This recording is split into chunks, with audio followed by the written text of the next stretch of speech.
Dan Illman, Mike Beer, taking a look at Saturday's Grade 2 Rachel Alexandra Stakes, an important Kentucky Oaks prep for 3-year-old fillies. We're going a mile and a 16th. $300,000 is the purse. Let's take a look at this field. Some very talented 3-year-old fillies in here. It's also a big field of 11, and it should be an intriguing betting race, Mike.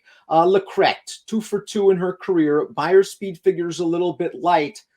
She's getting the strongest test of her career here. Yeah, it's a really good race. There are, I think, a lot of different ways to go in here. There's certainly, at least at this stage of the game, Dan, I didn't see a real way to knock Lecrete at this point. She's got good speed. She's 2 for 2. She has a huge pedigree behind her, so you feel like she could just keep getting better. There's plenty to like here, but this pace could get fast.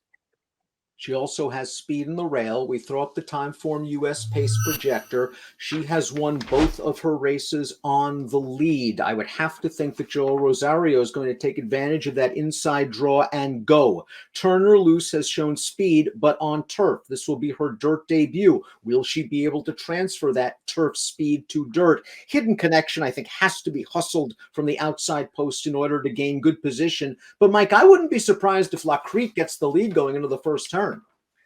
Yeah, I wouldn't either. It's going to be interesting to see, if only because, listen, Turnerloose is was a fast horse as a 2-year-old, but on a different surface. Who knows if she's going to bring that speed over to the main track? Hidden Connection with the outside draw, I guess she has to come out of there running. So we'll see, but I'm not going to be surprised at all if Lecrete makes the lead again.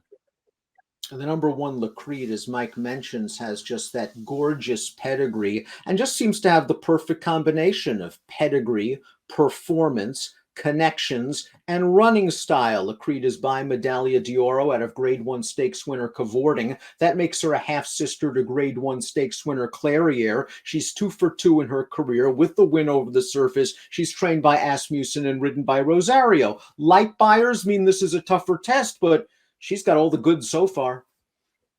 Yeah, she's looked good in her 2 starts. I mean, the Silver Bullet Day last time, off of a little bit of a layoff, she made the lead in there. The horse that wound up finishing second came to her in the stretch and actually got by her. But Lecrete was very game, and she battled back to prevail. I really liked her career debut, and they debuted her going long. She had to run to make the lead in there with another horse going to her inside. She went a pretty quick pace and just kept going through the stretch. I feel like this filly's pretty good. This is obviously a tougher race.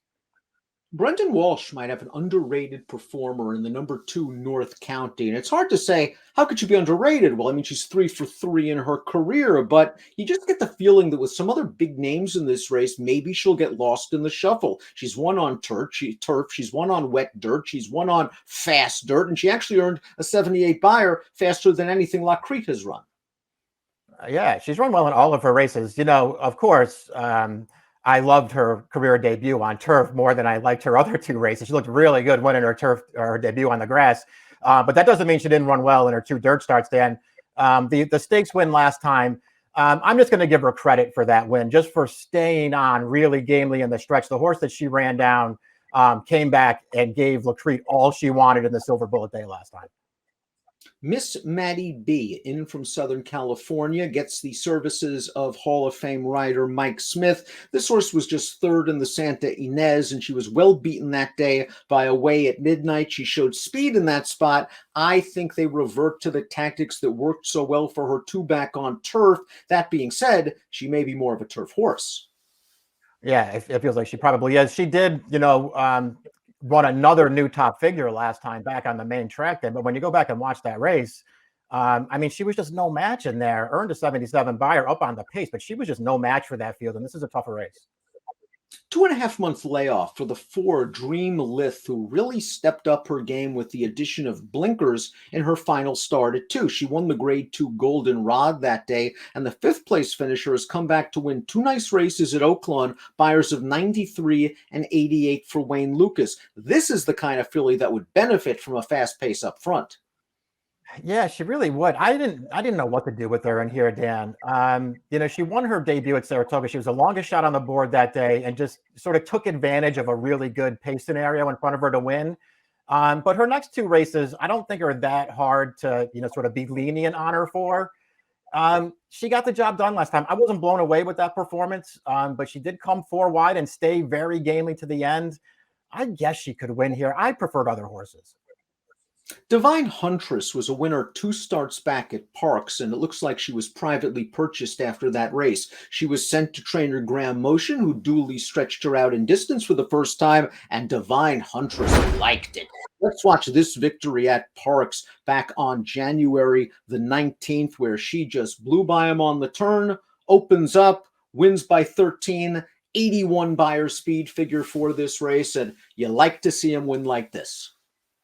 Yeah, I mean, this isn't a good field. Not that it matters so much as she wins by. You could just tell from early on in this race, her rider just basically probably had instructions, just don't get her into trouble. He kept her wide around the track, made sure she never had anybody in front of her, and just blasted that field. Did the same thing too back when she broke her maiden. I mean, just swept right up on that field and romped. We'll see. This is obviously a huge step up in class, but so far she looks good. I wonder if the 6 Candy Raid at just a giant price last time out ran a lot better than it looks, considering that race was basically controlled by the 2 pace setters throughout. Candy Raid tried to get into it from the back of the pack with a wide run. Really wasn't beaten that far, less than 4 lengths. Now, again, she has to improve from a Beyer speed figure standpoint, but if this pace is fast, maybe she clunks up and gets a big piece for your exotics.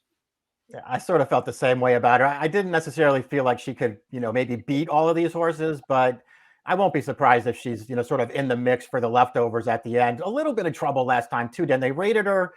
She got caught behind horses around the second turn and shuffled back, and then she was coming again at the end of the race. I thought that was pretty good. Her race 2 back the first time they went 2 turns on dirt with her. I mean, she won that race easily. It wasn't a fast race, but she made an early move and she kept on going. The 7 Turnerloose going out for Brad Cox. She will make her first start on dirt. She had a productive 2-year-old campaign. Stakes win at Kentucky Downs. Just missed in the Grade 2 Jessamine. Showed some speed in the Breeders' Cup Juvenile Fillies turf. She's got a dirt pedigree. She's by Derby winner Nyquist. The dam is a half to a Grade 2 place dirt sprinter, and the second dam was a Grade 1 stakes winning dirt sprinter. I believe Game Face won the Princess Rooney with a big number. So there's some pedigree here for a great trainer. Yeah, there really is enough pedigree for her to handle dirt. And if she handles dirt, not only could she, just contend on her own, but she could be a real pace presence in here too. Boy, she took a tough beat in the Jessamine 2 starts back then. I didn't really like her that much that day at a short price. That was a tough beat for her, taking pressure on the lead all the way. It's obviously a pretty big ask because they're stepping her over to the main track off the layoff against a good field of horses, but she was a talented 2-year-old. Goddess of Fire, the 8, was a debut winner at Saratoga, then maybe just a little bit overmatched against Stakes Company. They dropped her into the Gasparilla at Tampa, going 7/8 for her seasonal debut. We're going to watch Goddess of Fire's performance. She's going to rally from off a solid pace in here. She's going to finish second, only beaten 3/4 of a length. My issue is I didn't think this was a strong edition of the Gasparilla, but I do think that this filly can appreciate stretching out in distance. Yeah, we'll see if she can just finally improve, one more time and take, and show some significant improvement too. Because I think she needs to do that. Beaten less than a length last time, but she never looked like she was going to win that race. She was just sort of making up ground at the end. At the end of the day, she just has to be a lot better going longer. Awake at Midnight is less than a length away from being a perfect 3 for 3 coming into this race for trainer Doug O'Neill. This is another daughter of Nyquist, won her debut sprinting, just missed in the Jimmy Durante going a 2-turn mile. They cut her back for the Santa Ynez. The race will show you right now. This is 7/8 of a mile at Santa Anita. She took the long way around on the turn. Under the stars, the odds-on favorite cut the corner. For a brief second here, Mike, it looks like Awake at Midnight has her. She's got all the momentum on the outside. Now, some might say she hung, and I'm curious to hear what you have to say. I just have a feeling that Under the Stars is another good Baffert production. Yeah, that's how I looked at it too. I didn't think this filly hung. She certainly had her shot headed in the stretch. To me, she was just second best to a horse who's probably a little better than her. I liked her debut. I thought she ran really well winning that race. And what I like about her too, Dan, is she's just so handy when you watch her races. It feels like she's going to get a great trip in this race. She's really alert from the gate, and then they don't necessarily send her off to the lead. They just take a hold of her and let her sit a trip. And I think they'll do that in here. So listen, she ran a 90 Beyer last time. To me, she's a major, major player in this race, and I think there's a good trip coming. California Angel is the number 10. This filly is a graded stakes winner on turf, and she came from the clouds to win last year's Jessamine Stakes. They tried her on the dirt earlier at the Fairgrounds meet in the Untappable, and she was no match for North County that day. Maybe the addition of blinkers can get her into the race earlier. I still think she's a turf horse at heart. I do too. And she's got that running style that just doesn't play well on the main track unless they're going to, just be blazing in front of her and she can make one run into it. Obviously, taking blinkers off last time didn't work, so they'll put them back on. I still don't want to bet her on dirt against horses like this. One of the more visually impressive horses in this race has been the 11 Hidden Connection. Now, I know she won her debut against weak competition at Colonial. She drubbed that field. Then she destroyed them in the Grade 3 Pocahontas, going 2 turns for the first time. Maybe she underperformed a little bit in the Breeders' Cup, juvenile fillies shipping all the way out to Del Mar. Not a great post here, but good tactical speed, and she ran an 87 Beyer as a September 2-year-old. There's something here with this filly. Definitely. Her first 2 starts were 86 and 87. She didn't run very well in the Breeders' Cup. She did stumble at the start of that race. After that, she just didn't really do all that much. But obviously, I don't feel like that's the kind of race you necessarily want to hold against her. We'll see what kind of price she is, Dan. I wasn't sold on her leading into the Breeders' Cup, so I'm not inclined to just buy right into her off the layoff against this field, especially from the outside post. But listen, if they go for other horses in here and she's some kind of good price, I'm not going to argue with anybody who likes her. Top pick time for the Rachel Alexandra. I respect La Crete. I respect Hidden Connection. I think they're going to take a lot of money. Mike and I have the same Quinella. He's going 5'9", Divine Huntress. You saw the video, folks. Much the best against those horses. Graham Motion's very sharp. He might have found a good spot for the stakes debut. You're going to get a price in this race, I would think. Yeah, we'll see how they bet the race. I wouldn't bet her at any kind of a short price, but it feels like you could do okay in that regard. This is a tough field, so she's going to have to show up and run. I've just been really impressed with her last 2 starts, Dan. I also was impressed with North County. I almost put North County on top, but I would just rather give this horse a chance. I really like her last 2 races. Awake at Midnight has run fast. I think she has enough pedigree to last this distance, and she ran well in her 2-turn start 2-back, albeit on turf. She has nice tactical speed. 5-9-2-1 for Mike, 9-5-4-11 for me. It's the Grade 2 Rachel Alexandra Stakes at the Fairgrounds. Important Kentucky Oaks prep. Good luck.